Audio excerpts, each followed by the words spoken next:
to it, a lot of the retouching work is about painting, and you have to practice your tablet or mouse painting technique, whether you're a skilled painter or you're not.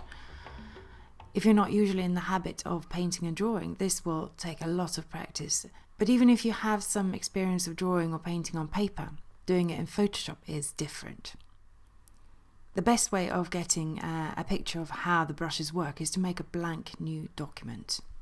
Here I'm creating a white A4 size document at 300 ppi. That's roughly equivalent to a US letter size. Painting with black brushes on this will give us a good idea of how a paintbrush responds to various opacities and flows, and how size and softness settings interact. Let's first get an overview of how the brushes work. I'm going to start with a 19, that's a hard brush, and as you see there, it's not very big. You see its preview here in the brushes. This is the actual brush panel. Now I can make it bigger on the master diameter there, or I can go in the image itself and tap the square brackets next to the enter or return. I can also use the Control Alt or Control option on my Mac and drag this sideways. To the left it gets smaller, to the right it gets bigger. So I'm going to go to about here, and this is a completely hard brush, no airbrush, and I'm going to set this to 100% and use a black colour there. Just doing a simple stroke there, you can see that this is a bit wobbly. It has these rounded edges, and that's because the brush isn't actually a smooth entity, it's lots of little circles. If we take the flow down to 30%, you can actually see these little rings here. Now that's with a hard brush. If I did this with a soft brush, you wouldn't see the rings. I'm going to come back to that in a minute. I've now taken the opacity down to 30% and the flow is back to 100. And to compare these two, I've just dragged here. And of course you get a grey, which is a semi-opaque stroke. Now let's go to a soft brush without any airbrush. I'm just going to take a 35 soft there, and it's not on airbrush. You see that when that is white or clear, it's not on the airbrush. And I'm going to make this now bigger. In CS5 I can actually make this harder edged by dragging up or down. Now I'm going to set that back to 100% and do a single stroke there, and you can see that this falls off at the edges. Now I'm going to make this 30% flow and drag a stroke there. Now if you compare that with the one with all the circles, that's exactly the same flow. The only difference is that we've now got a soft brush. You will notice one thing though, you've got actually a point here on the brush, and that's because of the shape dynamics. So I'm going to turn that off and stroke again, and you see there that this time you didn't get that point. On 30% opacity, it behaves slightly differently from the flow. On the flow, it's slightly harder, it's slightly darker as well, and a low opacity gives it slightly less impact. Now starting on a new file here, a new document, I'm going to test out the airbrush, and you see the size of the cursor before I start brushing in. I'm going to brush in with black at 100%.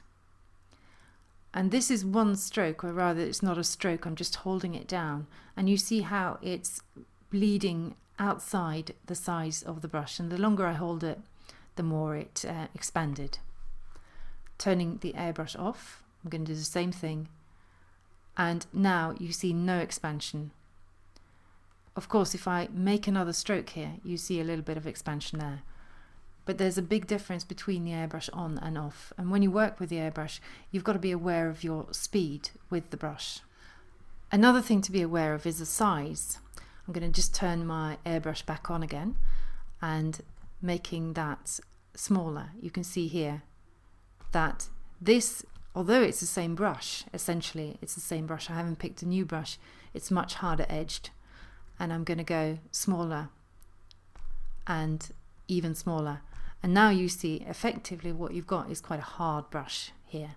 So a big soft brush is always softer than a small soft brush, just because it's got more fall off. Now let's go bigger again, and let's set this to 30% flow and 30% opacity. Now this tends to be my favourite setting. Now for working in masks and revealing things such as skin, for example, this is a great brush here. And you see here how it builds up very nicely. The only thing to look out for really is these rings or these bands here. And you may have to put noise in your masks. You can also, of course, go on the brush settings here and set noise in there, as I've done with a couple of my brushes. I use them interchangeably. Sometimes I use noise, sometimes I don't. I use noise when I think there's a danger of banding. I tend to not use noise if I think the noise is actually going to be visible, because there is no setting on the noise, it's just on or off. Now I want to go back to one little thing here. I'm just going to set the flow to 100%. Doesn't really matter if I'm working with flow or opacity for what I'm going to show you now. Although when I drag 1, 2, 3, I'm not anywhere near 100%. I'm just going to take the brush picker away here a little bit and just show you here that you've got values of 88 if I look in the info panel, and that's very, very far from black. Black is 0. So I'm just going to carry on brushing. So I did 3 strokes, 4, 5, 6 strokes. Again, using the eyedropper and looking at it, and now we have 31 in the info.